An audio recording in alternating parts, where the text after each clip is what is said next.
ஆனால் மீடியா எவ்வாறு பிரச்சாரங்களில் பயன்படுத்தப்படுகின்றது என்பது சகலருக்கும் தெரிந்திருந்தும் அதை நடைமுறையிலே உணராதவர்களாக இருக்கின்றார்கள். அதனால்தான் இன்று இஸ்லாமிய உலகத்திலே அறிவிலே இஸ்லாத்தை விளங்குவதிலே குழப்ப நிலை ஏற்பட்ட பொழுது அதை தீர்த்து வைப்பதற்கு உண்மையான அறிஞர்கள் இல்லை. அறிஞர்கள் என்று அறிமுகப்படுத்தப்பட்டவர்கள் எல்லாம் அறியாதவர்களாக இருக்கின்ற காரணத்தினால் அல்லது மீடியா மூலம் உருவாக்கப்பட்டவர்களாக இருக்கின்ற காரணத்தினால் முஸ்லிம்களின் பிரச்சனைகள் தீர்க்கப்பட முடியாமல் இருக்கின்றன. எத்தனை முஸ்லிம் நாடுகளுக்கென்று எத்தனை அமைப்புகள் முஸ்லிம் உலகத்தில் இருக்கின்ற ஒரு பிரச்சனையை தீர்க்க முடிந்ததா இந்த அமைப்புகளுக்கு? இன்று உலகத்திலே முஸ்லிம்கள் மிகவும் பின்தங்கியவர்களாக வாழ்ந்து கொண்டிருக்கிறார்கள். அவர்களது ஈடேற்றத்திற்கும் அவர்களது மறுமலர்ச்சிக்குமான வழிவகைகள் என்ன என்பதை அறிவதற்கு ஆராய்ச்சி செய்வதற்கு எத்தனையோ மகாநாடுகள் கூட்டப்படுகின்றன. முடிவு என்ன? முஸ்லிம்கள் மத்தியிலே எத்தனையோ சட்ட பிரச்சனைகள் இருக்கின்றன. அவைகளை தீர்ப்பதற்காக எத்தனையோ சட்டத்துறை சார்ந்த இஸ்லாமிய இயக்கங்கள் முஸ்லிம் உலகிலே இயங்கிக் கொண்டிருந்தும் ஒரு பிரச்சனை கூட தீர்க்கப்பட முடியாமல் இருப்பதற்கான காரணம் என்ன? நோன்பு மாதம் வந்தால் பிறை காண்கின்ற பிரச்சனை எவ்வாறு பிரச்சனையாக முஸ்லிம் உலகம் முழுவதுமே தோற்றுகின்றது என்பதை நாங்கள் அனைவரும் அறிந்திருக்கிறோம். அந்த பிரச்சனைக்கு கூட ஒருமித்த ஏகோபித்த ஒரு தீர்ப்பை ஏற்படுத்த முடியாதவர்களாகத்தான் முஸ்லிம் சமுதாயத்திலே வாழ்கின்ற அறிஞர்கள் இருக்கிறார்கள். ஏனென்றால் இந்த சபைகளிலே, இந்த உயர்ந்த ஆராய்ச்சி நிலையங்களிலே இந்த பிரச்சனைகளை தீர்ப்பதற்காக அழைக்கப்படுபவர்கள் பெரும்பாலும் அறிஞர்கள் அல்ல, மீடியா மூலம் உருவாக்கப்பட்டவர்கள் அல்லது உண்மையிலேயே சீரியஸ்னஸ் இல்லாமல் அவர்கள் கூடுகின்றார்கள். இல்லை என்றால் மக்காவிலே நடக்கின்ற இஸ்லாமிய சட்டத்துறை பற்றிய ஒரு ஆராய்ச்சிக்கு இன்றைய நடைமுறையிலே ஏற்பட்டிருக்கின்ற அறிவு சார்ந்த சவால்களை முஸ்லிம்கள் சட்ட ரீதியிலே இஸ்லாமிய ஃபிக்ஹ் எவ்வாறு எதிர்நோக்குகின்றது என்பதை ஆராய்வதற்காக கூடுகின்ற ஒரு கூட்டத்திலே சபையிலே இலங்கையை பொறுத்தவரை இலங்கையில் யார் அமைச்சராக இருக்கின்றாரோ அவர்தான் இலங்கையின் பிரதிநிதியாக கலந்து அதிலே அவர் ஆராய்ச்சி சொல்ல போகின்றார் என்றால் அந்த சபையினால் என்ன முடிவை எடுக்க முடியும் என்பதை பற்றி நீங்கள் சிந்தித்து பார்க்கலாம். அன்றிலிருந்து இன்று வரை ஜித்தாவிலே இயங்குகின்ற இஸ்லாமிய சட்ட அகாடமியின் பெரும்பாலான மகாநாடுகளிலே இலங்கையை பிரதிநிதித்துவம் செய்து வந்தவர் MH முஹம்மத். ஏன்? அவர் ராபித்தாவின் பிரதிநிதியாக இருக்கின்ற காரணத்தினால் அல்லது அந்த சந்தர்ப்பங்களிலே அவர் அமைச்சராக இருக்கின்றார் என்ற காரணத்தினால். அண்மை காலங்களாக எகிப்திலே நடைபெறுகின்ற இஸ்லாமிய ஆராய்ச்சி மகாநாடுகளிலே முஸ்லிம் சமுதாய பிரச்சனைகளை ஆராய்வதற்காகவும் இஸ்லாமிய சட்டத்துறைகளிலே ஏற்படுகின்ற பிரச்சனைகளுக்கு தீர்வு வழங்குவதற்காகவும் கூட்டப்படுகின்ற கூட்டங்களிலே கலந்து கொள்பவர்கள் யார்? இலங்கையை பொறுத்தவரை யார் அமைச்சராக இருக்கின்றாரோ அவர். இவ்வாறு இலங்கையில் மட்டும் நடப்பதில்லை, ஒவ்வொரு நாட்டிலும் இவ்வாறு தான் நடக்கின்றது. என்னை எனது நண்பன் ஒருவன் ஜெனீவாவிற்கு மகாநாட்டுக்கு அழைத்தான் என்பதற்காக நான் இலங்கையிலே நடாத்தப்படுகின்ற மகாநாட்டுக்கு அவனை அழைக்க வேண்டிய கடமை இருக்கின்றது என்பதற்காக அழைக்கின்றேனே தவிர இலங்கையிலே நடாத்தப்படுகின்ற மகாநாட்டில் ஆராயப்படுகின்ற விடயங்களுக்கு எவ்வளவு தூரம் இவன் பொருத்தமானவன் என்பதை பார்ப்பதில்லை. இதனால் தான் இந்த மகாநாடுகள் எங்கு நடந்தாலும் முஸ்லிம்களின் பிரச்சனைகளை தீர்க்க முடியவில்லை, குழப்பங்கள் கூடிக்கொண்டே சென்றன. இந்த சந்தர்ப்பத்திலே இன்று முஸ்லிம்கள் குழம்பிக் கொண்டிருக்கின்றார்கள். நாங்கள் யோசித்து பார்க்க வேண்டும். 1400 ஆண்டுகளாக முஸ்லிம்கள் ஒரு வழியிலே வாழ்ந்து வந்திருக்கின்றார்கள். திடீரென முஸ்லிம்கள் மத்தியிலே எத்தனையோ அடிப்படை பிரச்சனைகள் இருந்தும், பொருளாதார பிரச்சனை, அரசியல் பிரச்சனை, அறியாமை பிரச்சனை, சுக பிரச்சனை, ஆயிரம் பிரச்சனைகள் இருந்தும் முஸ்லிம் சமுதாயம் மற்றவர்களால் அடிமைப்படுத்தப்படுகின்ற அபாயத்திலே வாழ்ந்து கொண்டிருந்தும் இப்படிப்பட்ட பிரச்சனைகளை பற்றி சிந்திக்காது, அதற்காக நாங்கள் எங்களால் இயன்ற போராட்டத்தை நடாத்தாது, எங்களிடம் உள்ள சக்திகளை செல்வங்களை அதற்காக பயன்படுத்தாது, எங்களது இப்படிப்பட்ட அடிப்படை பிரச்சனைகளை ஆராய்வதற்கு நாங்கள் எங்களிடம் உள்ள செல்வங்களை பயன்படுத்தாது, எங்களது செல்வம், எங்களது சக்தி அனைத்தையுமே முஸ்லிம்களின் எந்த ஒரு அடிப்படை பிரச்சனையையும் தீர்க்காத சில்லறை பிரச்சனைகளிலே நாங்கள் செலவு செய்து கொண்டிருக்கிறோம் என்றால் அங்கே உண்மையான ஒரு முஸ்லிமுக்கு சந்தேகம் ஒன்று எழவே வேண்டும். இவ்வாறு முஸ்லிம்களை சில்லறை பிரச்சனைகளிலே குழுக்களாக பிரித்து அவர்களை சண்டை பிடிக்க வைப்பதன் மூலம் முஸ்லிம்களின் சக்தியை குறைத்துவிட முடியும், பலவீனமான சமுதாயமாக அவர்களை ஆக்க முடியும் என்று எங்கோ ஏதோ ஒரு சக்தி வேலை செய்து கொண்டிருக்கின்றது. அதற்காகத்தான் இப்படிப்பட்ட இன்றைய முஸ்லிம் உலகிலே கோடிக்கணக்கான டாலர்கள் சில்லறை பிரச்சனைகளுக்காக செலவு செய்யப்படுகின்றன. இந்த பணங்களை செலவு செய்பவர்கள் உண்மையிலேயே இஸ்லாத்துக்கு சேவை செய்வதற்காக பணங்களை செலவழிக்கின்றார்கள் என்றிருந்தால், ஒரு ஊரிலே ஒரு பள்ளியை கட்டுவதற்காக உதவி கேட்டு போகின்ற நேரத்திலே உங்களுக்கு நாங்கள் வேண்டிய உதவியை செய்து தருவோம், நீங்கள் இந்த கொள்கையை பிரகடனப்படுத்த வேண்டும் என்று கூற மாட்டார்கள். அந்த குறிப்பிட்ட கொள்கையை நாங்கள் ஏற்று செயல்படுவோம் என்றால் அவர்கள் அள்ளி அள்ளி கொட்டுகின்றார்கள்.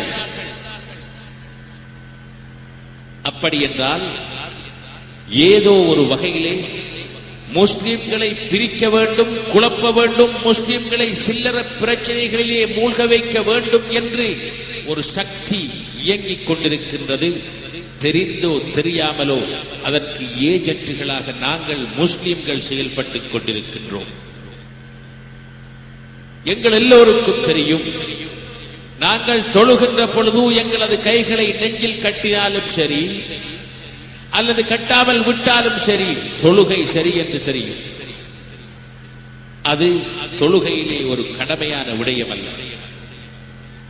ஆனால் தொழுகை பொழுது உனது கையை நீ இவ்வாறுதான் கட்ட வேண்டும் என்று கூறி, அவ்வாறு இல்லை என்றால் உனது தொழுகை ஏற்றுக்கொள்ளப்படாது என்று கூறி, அதை பரப்புவதற்காக கோடிக்கணக்கான ரூபாய்களை மக்கள் செலவழிக்கின்றார்கள் என்றால் இதன் யதார்த்தம் என்ன என்பதை பற்றி நாங்கள் சிந்திக்க கூடாதா?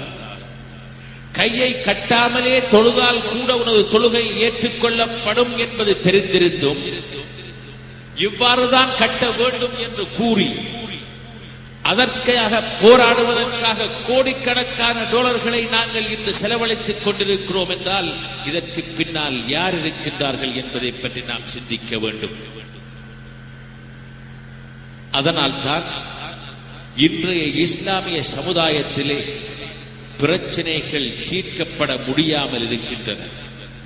நாம் யார் என்று தெரியாமல் நாங்கள் தத்தளித்துக் கொண்டிருக்கின்றோம். 1400 ஆண்டுகளுக்கு மேலாக ரசூலுல்லாஹிவினதும் முஸ்லிம் ஜமாஅத்தினதும் மக்கள் நாங்கள் என்று கூறிக்கொண்டு அஹ்லு சுன்னா வல் ஜமா என்று கூறிக்கொண்டிருந்த மக்கள் இன்று நாங்கள் யார் என்று கேட்கின்றார்கள். யார் என்பது தெரியாமல் தத்தளித்துக் கொண்டிருக்கின்றார்கள்.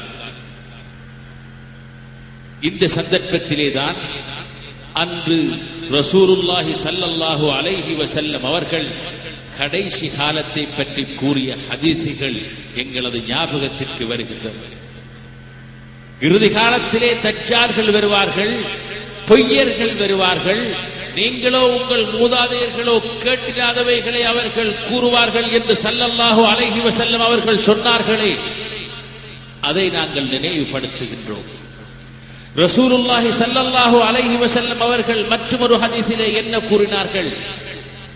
இன்னல்லாஹ லா யக்பிதுல் இல்ம இன்திஸாஅன் யன்தஸிஉஹு மின் குலூபில் இபாத் வலாக்கின் யக்பிதுஹு பிகப்தில் உலமா ஹத்தா இதா லம் யுப்கி ஆலிமன் اتخذ الناس رؤوسا جهالا فسئلوا فافتوا بغير علم فضلوا واضلوا. அல்லாஹு தஆலா அறிவை மக்களது உள்ளத்திலே இருந்து எடுப்பதில்லை, அறிவை பறிப்பதில்லை. ஆனால் உலமாக்களை மரணிக்க செய்வதன் மூலம் அவன் அறிவை பறித்து விடுகின்றான். அந்த சந்தர்ப்பத்திலே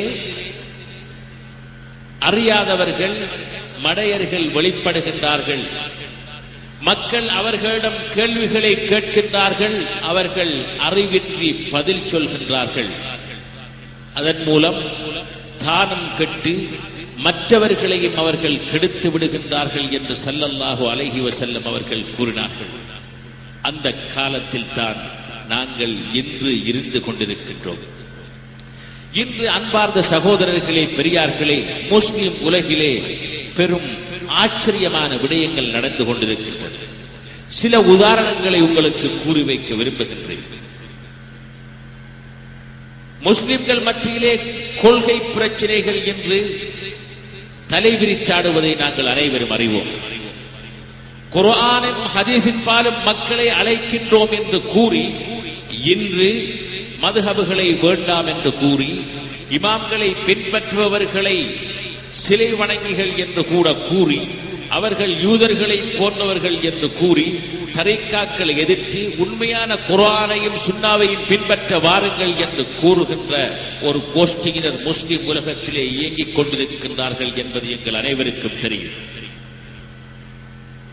உண்மையிலேயே அவர்கள் உண்மையான இஸ்லாத்தின்பால் மக்களை அழைக்கின்றவர்களாக இருந்தால் ஏன் அவர்கள் இன்று புத்தகங்களை அச்சிடுகின்ற பொழுது அவைகளை தெரிவு செய்கின்றார்கள்? தங்களது கருத்துக்களுக்கு எதிராக உள்ள விடயங்களை புத்தகங்களிலே இருந்து அழித்து அந்த புத்தகங்களை மீண்டும் பிரசுரித்து முஸ்லிம் உலகத்திலே விநியோகித்துக் கொண்டிருக்கின்றார்கள். ஏன்? இவையெல்லாம் பார்க்கின்ற பொழுது ஒருவனுக்கு சந்தேகம் ஏற்படக்கூடாதா? இவர்களின் நோக்கம் என்ன என்பது பற்றி மனிதர்கள் யோசிக்க கூடாதா? ரசூலுல்லாஹி ஸல்லல்லாஹு அலைஹி வஸல்லம் அவர்களின் கபரை ஜியாரத் செய்வதற்காக ரசூலுல்லாஹி ஸல்லல்லாஹு அலைஹி வஸல்லம் அவர்கள் மரணித்த அன்றிலிருந்து இன்று வரை முஸ்லிம்கள் சென்று கொண்டே இருக்கின்றார்கள்.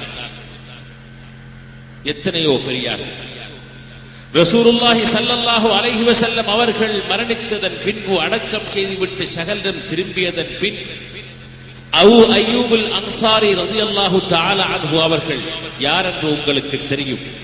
மதீனாவிற்கு ஸல்லல்லாஹு அலைஹி வஸல்லம் அவர்கள் சென்றதும் முதலாக அவர்களது வீட்டில் தான் குடியிருந்தார்கள்.